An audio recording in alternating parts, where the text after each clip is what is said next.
Hi, we're with Cal State Fullerton Gear Up, and we're going to go over how to fill out your Strengths and Values form. This form will help you when exploring college and career interests and working towards meeting your goals.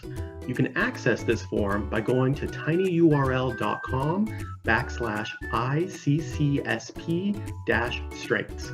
The link is also below the video in the description. First, you will fill in some basic information. Click on the drop-down menu and select your school.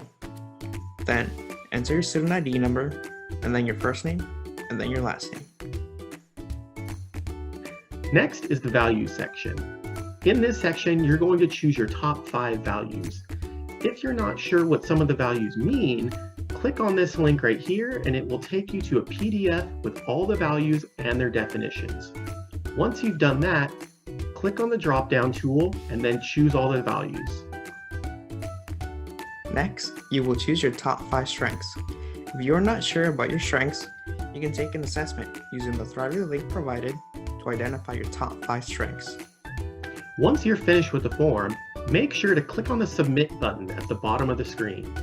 If you have any questions, leave a comment below or contact us on our social media on Facebook, Instagram, or Twitter at CSUF Gear Up. Thank you for watching.